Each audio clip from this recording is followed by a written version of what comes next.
एक बार इटली में एक अमीर व्यापारी रहता था जिसके 5 बच्चे थे, 4 बेटियां और एक बेटा।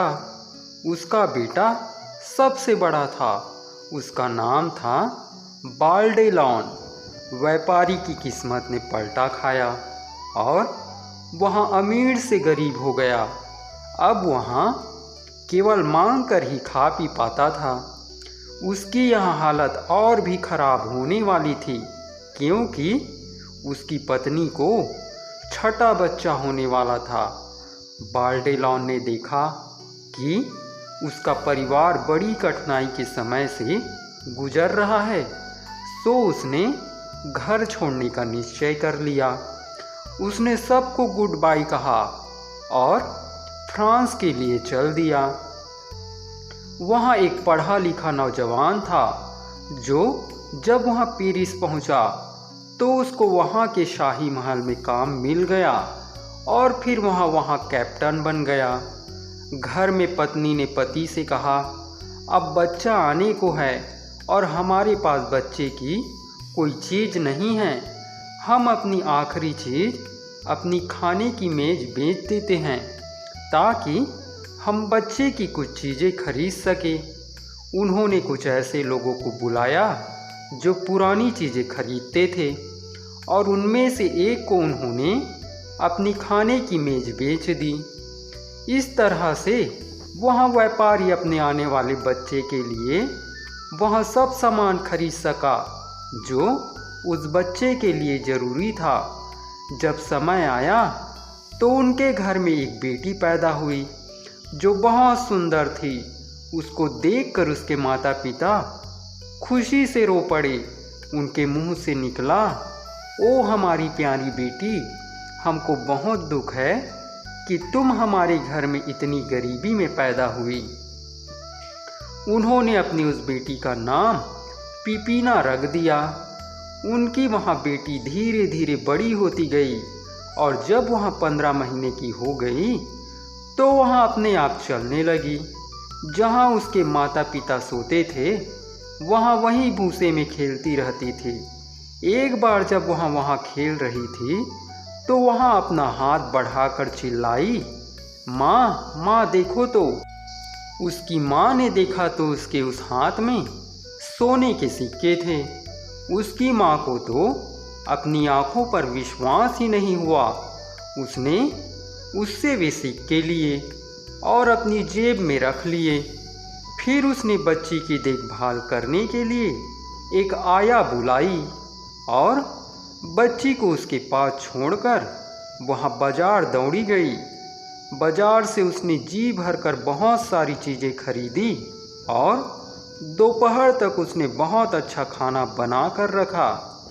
दोपहर को वे सब बहुत अच्छा खाना खाने बैठे। उसके पिता ने पीपीना की पीठ थपथपाते हुए पूछा, पीपीना बताओ, तुमको ये चमकदार चीज़ें कहाँ से मिली?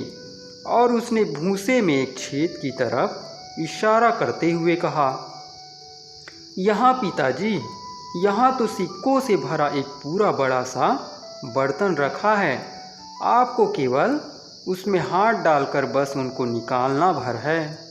और इस तरह से वहाँ परिवार एक बार फिर से अमीर हो गया और फिर से उसी तरीके से रहने लगा जैसे वहाँ पहले रहता था।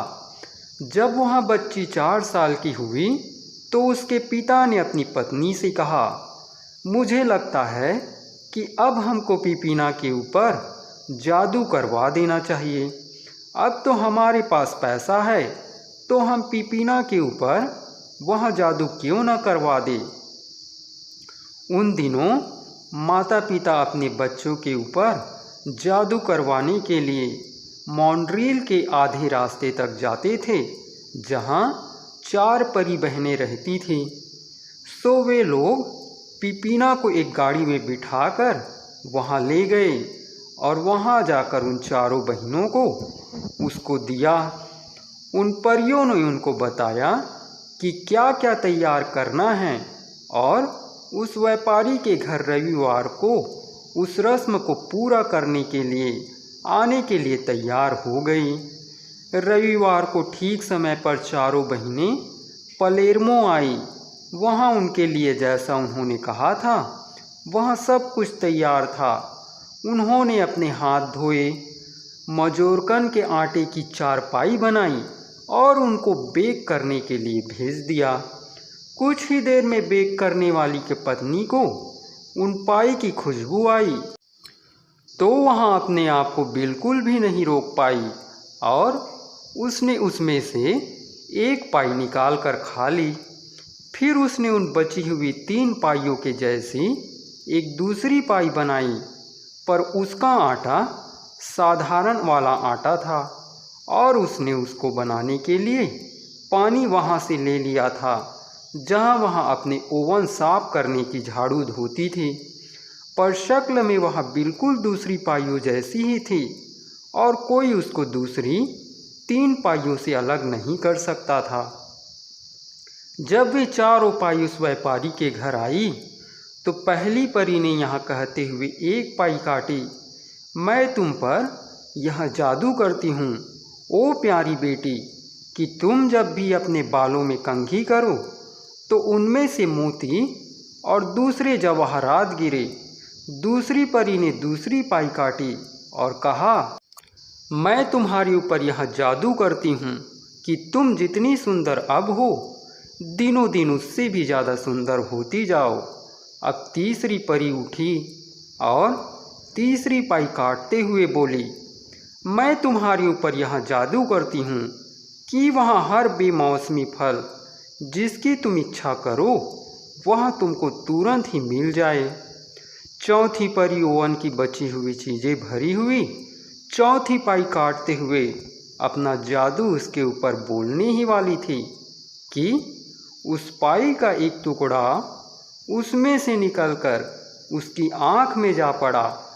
परी बोली, ओह, यहाँ तो मेरी आँख में लग गया। अब मैं तुम्हारे ऊपर यहाँ बहुत बुरा जादू करती हूँ कि जब भी तुम सूरज को देखो तो उसको देखते ही तुम काला सांप बन जाओ। यह सब जादू करके वे चारों परियां वही गायब हो गई। उस चौथी परी का जादू सुनकर पिपीना के माता पिता तो फूट फूट कर रो पड़े। उनकी प्यारी बेटी अब सूरज कभी नहीं देख पाएगी। तो अभी हम पिपीना और उसके माता पिता को यहीं छोड़ते हैं और बाल्डेलॉन की तरफ चलते हैं, जो फ्रांस में अपने पिता की अमीरी की शान बघार रहा था। पर यह बात तो केवल वही जानता था कि उसका पिता कितना गरीब था। वह अक्सर उनके बारे में बड़ी बड़ी बात करता रहता था और अपनी उन डींगों से उसने अपने आसपास के सब लोगों को प्रभावित कर रखा था। जैसी कि कहावत है, जो भी विदेश जाता है वहाँ अपने आप को या तो काउंट कहता है या फिर ड्यूक कहता है और या फिर लॉर्ड कहता है। फ्रांस का राजा यहाँ जानने के लिए बहुत इच्छुक था कि बाल्डेलॉन के कहने में कितनी सच्चाई थी, तो उसने अपना एक स्क्वायर पलेर्मो भेजा और उसको बता दिया कि उसको वहाँ जाकर क्या करना है और क्या देखना है। फिर आकर वहाँ उसको बताए कि उसने क्या देखा। वहाँ आदमी पलेर्मो गया और बाल्डेलॉन के पिता के बारे में पूछा। लोगों ने उसको एक बहुत सुंदर महल की तरफ भेज दिया। उस महल में तो उसने बहुत सारे चौकीदार देखे। वहाँ उस महल के अंदर घुसा तो उसने देखा कि उस महल की दीवारें तो सोने की है और अंदर बहुत सारे नौकर चाकर घूम रहे हैं। व्यापारी ने उस आदमी का शाही तरीके से स्वागत किया और उसको खाने के लिए खाने की मेज़ पर बुलाया। जब सूरज डूब गया तो वहाँ पिपीना को भी वहाँ ले आया। उस स्क्वायर ने जब पिपीना को देखा तो वहाँ तो उसकी सुंदरता से बहुत प्रभावित हो गया। उसने इतनी सुंदर लड़की पहले कभी नहीं देखी थी। वहाँ से सब बातें देखकर वहाँ फ्रांस लौट गया और जाकर राजा को सब बताया। राजा ने बाल्डेलॉन को बुलाया और कहा, बाल्डेलॉन, तुम पलेर्मो जाओ और अपने घर जाओ और अपनी बहन पिपीना को मेरे पास लेकर आओ। मैं उससे शादी करना चाहता हूँ। अब बाल्डेलॉन को तो यहाँ भी पता नहीं था कि उसकी इस नाम की कोई बहन भी थी, पर वह राजा की बातों से कुछ कुछ भाप सका कि क्या मामला हो सकता था। उसने राजा का हुक्म माना और पलेर्मो चल दिया। पेरिस में बाल्डेलॉन की एक लड़की दोस्त थी। वह उससे जिद करने लगी कि वह भी उसके साथ पलेर्मो चलेगी। जब बाल्डेलॉन उस लड़की को साथ लेकर पलेर्मो आया तो उसने देखा कि उसका परिवार तो बहुत अमीर हो चुका है। उसका परिवार उसको देखकर बहुत खुश हुआ। सब ने मिलकर अपनी पुरानी बातें की। वहाँ अपनी नई बहन से मिला और अपने माता पिता को बताया कि फ्रांस का राजा उसकी उस बहन से शादी करना चाहता था। यह सुनकर सब बहुत खुश हुए, पर जब पेरिस से आई लड़की ने पिपीना को देखा तो उसको उससे बहुत जलन हुई। उसको देखकर वह अब यहाँ प्लान बनाने लगी कि उसकी जगह वहाँ खुद रानी हो जाए। कुछ दिनों में ही बाल्डेलॉन को फ्रांस वापस लौटना था। सब ने एक दूसरे को गुड बाय कहा और बाल्डेलॉन फ्रांस वापस चला गया। पेरिस पहुंचने के लिए पहले समुद्र से होकर जाना होता है और फिर बाद में ज़मीन पर से। बाल्डेलॉन ने पिपीना को जहाज में बंद करके रखा हुआ था और उसको सूरज की एक भी किरण नहीं देखने दी थी। उसकी वहाँ लड़की दोस्त भी उस समय उसके साथ ही थी। जब जहाज बंदरगाह पर पहुँचता था तो बाल्डेलॉन अपनी बहन और दोस्त को एक बड़ी सी सीडान कुर्सी में बिठाकर सूरज से बचाकर बाहर ले जाता था। जैसे जैसे पेरिस पास आता जा रहा था, बाल्डेलॉन की दोस्त को गुस्सा आता जा रहा था, क्योंकि पेरिस पहुंचकर तो पिपीना तो रानी बन जाएगी और वहाँ केवल एक कैप्टन की पत्नी ही रह जाएगी। वह क्या करे कि पिपीना की बजाय वहाँ रानी बन जाए। इसका मतलब यह है कि उसको जो कुछ भी करना है वहाँ पहुँचने से पहले ही पहले करना है।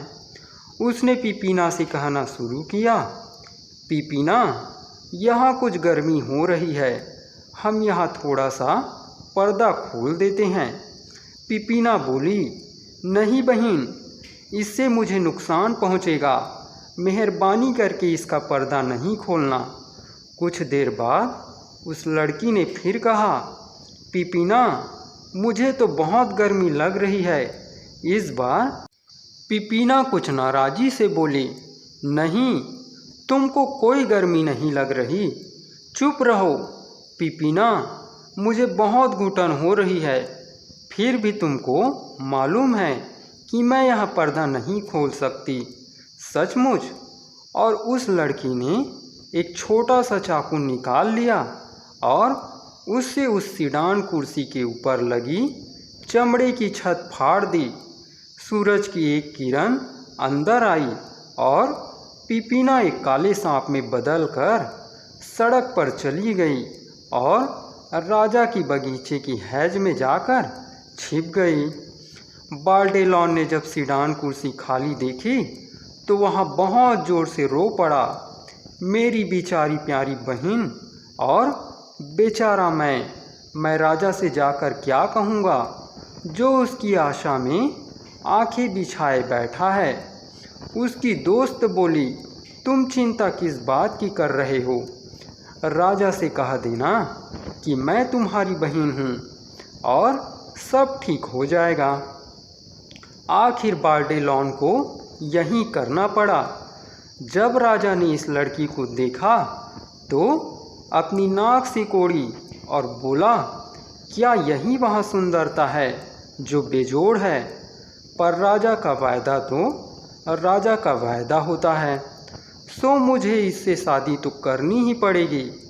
राजा ने उससे शादी कर ली और वे दोनों साथ साथ रहने लगे। उधर बारडेलोन बहुत परेशान था। एक तो उसको अपनी बहन की कमी बहुत खल रही थी और दूसरे उसे धोखा देने वाली ने राजा से शादी करने के लिए उसको छोड़ दिया था।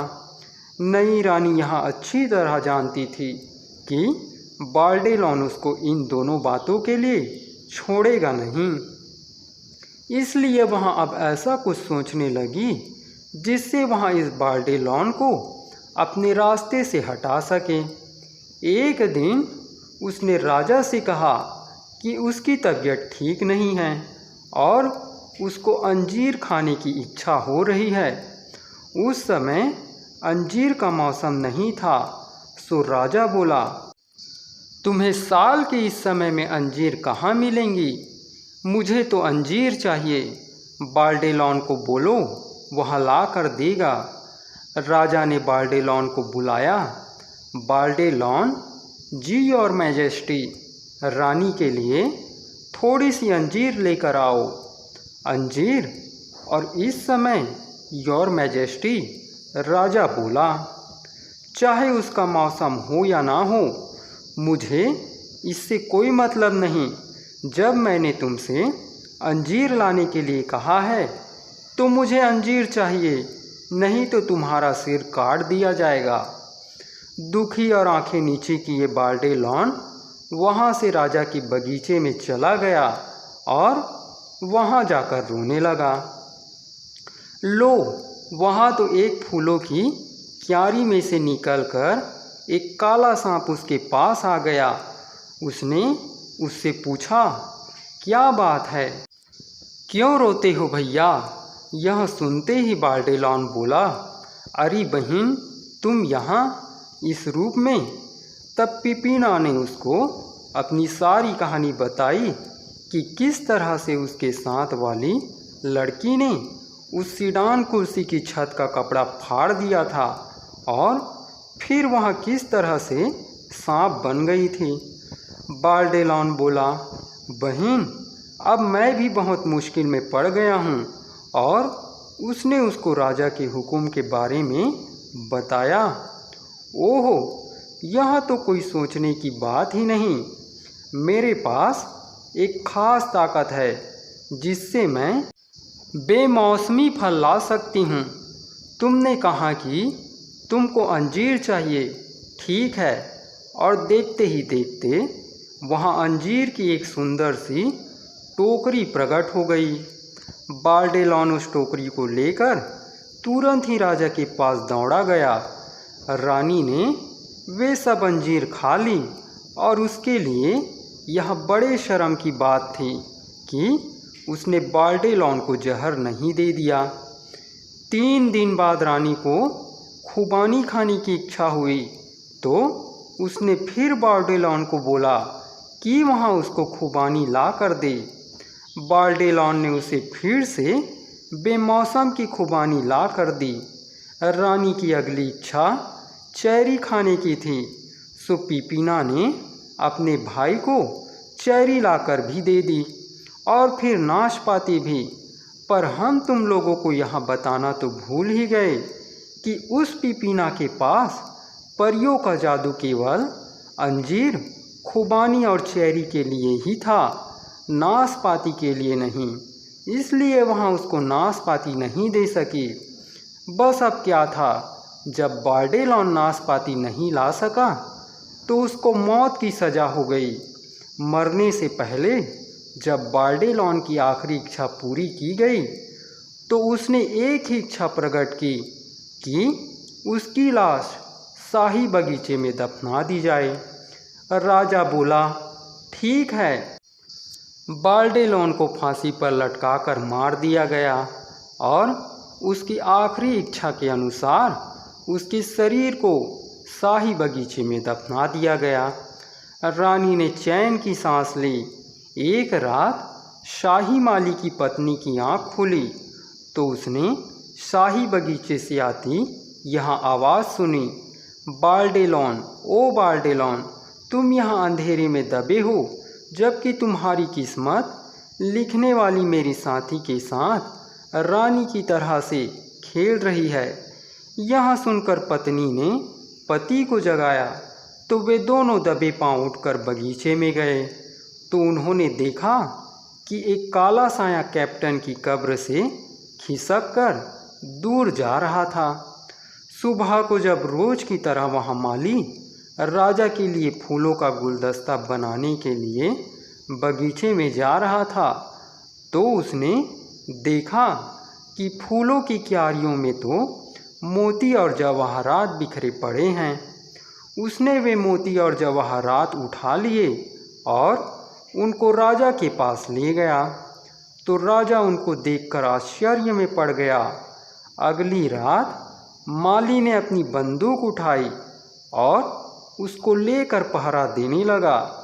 आधी रात को एक साया फिर कैप्टन की कब्र के पास मंडराने लगा और गाने लगा, बाल्डेलोन, ओ बाल्डेलोन, तुम यहाँ अंधेरे में दबे हो, जबकि तुम्हारी किस्मत लिखने वाली मेरे साथी के साथ रानी की तरह से खेल रही है।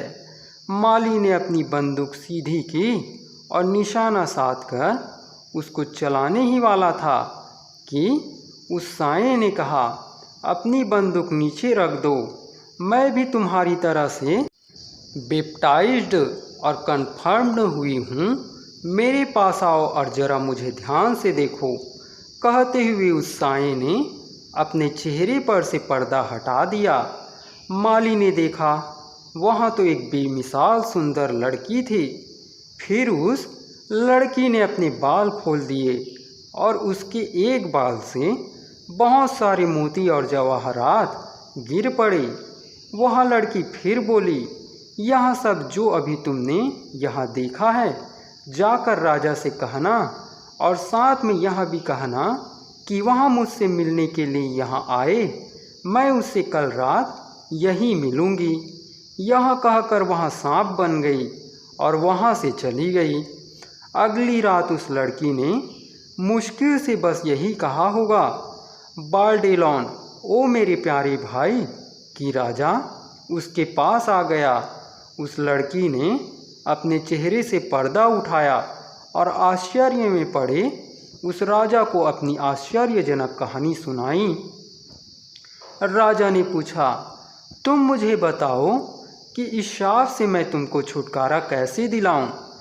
तुम इसके लिए यहाँ करो कि कल सुबह तुम एक हवा की तरह तेज दौड़ने वाला घोड़ा लो और उस पर सवार होकर जॉर्डन नदी जाओ। वहाँ उसके किनारे पर उतर जाना। वहाँ तुमको 4 परियां नहाती हुए मिलेंगी। उनमें से एक परी ने अपने बालों में हरा रिबन लगाया होगा, दूसरी ने लाल, तीसरी ने नीला और चौथी परी ने सफ़ेद। तुम उस नदी के किनारे रखे उनके कपड़े उठा लेना। वे तुमसे अपने कपड़े मांगेंगी पर तुम उनको उनके कपड़े मत देना। इस पर पहली परी तुम्हारे ऊपर अपना हरा रिबन फेंकेगी, दूसरी परी अपना लाल रिबन फेंकेगी, तीसरी अपना नीला रिबन फेंकेगी और चौथी परी अपना सफ़ेद रिबन फेंकेगी।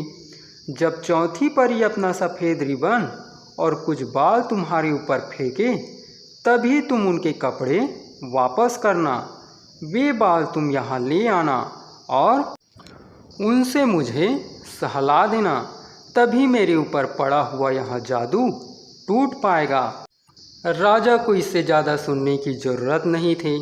बस अगली सुबह उसने अपना सबसे तेज़ दौड़ने वाला घोड़ा लिया और उस पर सवार होकर अपना राज्य छोड़कर जॉर्डन नदी की तरफ चल दिया।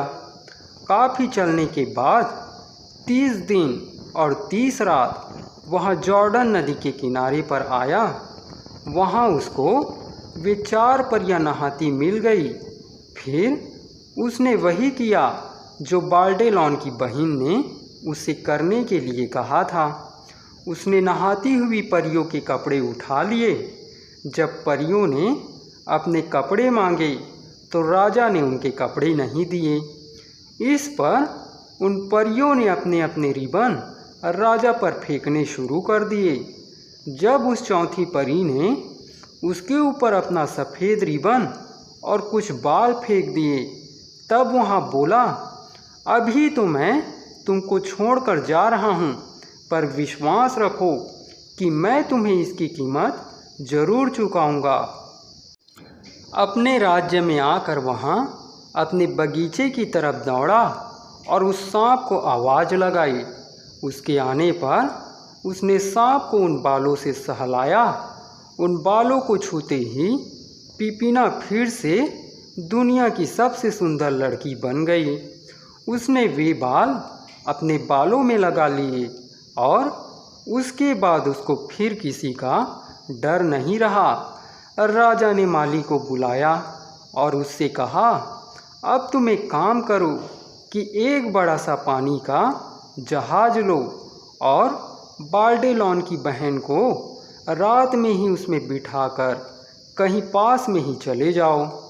फिर कुछ दिन बाद उस जहाज के ऊपर किसी दूसरे देश का झंडा लगाकर बंदरगाह पर आ जाना, बाकी मैं संभाल लूँगा। माली ने राजा का प्लान जैसा उसने उसको बताया था वैसे ही किया। 3 दिन बाद वहाँ अपने जहाज पर अंग्रेज़ों का झंडा लगाकर बंदरगाह पर ले आया। राजा अपने महल से समुद्र देख सकता था, सो जब उसने देखा कि एक विदेशी जहाज उसके बंदरगाह पर आकर लगा है, तो उसने अपनी रानी से कहा, यह कौन सा जहाज है, जरा देखो तो, लगता है कि मेरा कोई रिश्तेदार आया है, चलो उससे चलकर मिलते हैं। उसकी रानी, जो हमेशा अपने आप को दिखाने के लिए तैयार रहती थी, पलक झपकते ही जाने के लिए तैयार हो गई। वहाँ जाकर वहाँ उस जहाज पर गई तो वहाँ तो उसने पिपीना को पाया। उसने सोचा, जहाँ तक मुझे याद पड़ता है, बाल्डेलॉन की बहन तो काला सांप बन गई थी, फिर यहाँ कहाँ से आ गई? मुझे लगता है कि यह तो वही है। यह सोचते हुए वे दोनों उस नए आने वाले के साथ उसकी सुंदरता की तारीफ करते हुए जहाज से नीचे आ गए। राजा ने रानी से कहा, ऐसी लड़की को जो कोई नुकसान पहुंचाए, बताओ उसको क्या सज़ा देनी चाहिए। रानी बोली, पर ऐसा कौन नीच हो सकता है जो ऐसी लड़की को नुकसान पहुंचाएगा। सोचो कि अगर कोई है भी तो उसको क्या सज़ा मिलनी चाहिए। रानी बोली, उसको तो इस खिड़की से नीचे फेंक देना चाहिए और फिर जिंदा जला देना चाहिए। राजा तुरंत बोला, तुमने ठीक कहा, यही हम उसके साथ करने जा रहे हैं। यह लड़की बाल्डेलॉन की बहन है जिससे मैं शादी करने वाला था और तुम इससे जलती थी। तुम इसके साथ आई और तुमने इसको सांप बनने पर मजबूर किया ताकि तुम इसकी जगह ले सको। अब तुम्हें मुझे धोखा देने का मज़ा चखना पड़ेगा। अच्छा हुआ कि तुमने अपनी सज़ा अपने आप ही सुना दी। फिर उसने अपने चौकीदारों को बुलाया और उनसे उसको खिड़की से बाहर फेंकने और फिर जिंदा जलाने को कहा। जैसे ही राजा ने यह कहा, चौकीदारों ने वहाँ तुरंत ही कर दिया। उस झूठी को तुरंत ही खिड़की के नीचे फेंककर उसको महल के पास ही जिंदा जला दिया गया। राजा ने बेकसूर बाल्डेलॉन को फांसी की सज़ा देने के लिए उसकी बहन से माफ़ी मांगी। पिपीना बोली, जो हो गया सो हो गया, उसे भूल जाओ। अब देखना यहाँ है कि हम बगीचे में क्या कर सकते हैं। सो वे दोनों बगीचे में गए और बाल्डेलॉन की कब्र का पत्थर उठाया, कब्र में बारडेलोन का शरीर अभी तक वैसा का वैसा ही रखा था। पीपीना ने एक छोटे से ब्रश से थोड़ा सा मरहम अपने भाई की गर्दन पर लगा दिया। मरहम के लगते ही वहाँ फिर से सांस लेने लगा, फिर वहाँ हिलने लगा और फिर उसने अपनी आंखें मलनी शुरू की, जैसे वहाँ किसी लंबी नींद से जाग रहा हो।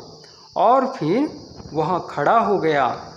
सब ने एक दूसरे को गले लगाया और राजा ने महल में खुशियाँ मनाने का हुक्म दिया। उन दोनों के माता पिता को भी बुला लिया गया। बड़े धूमधाम से पीपीना और राजा की शादी हो गई।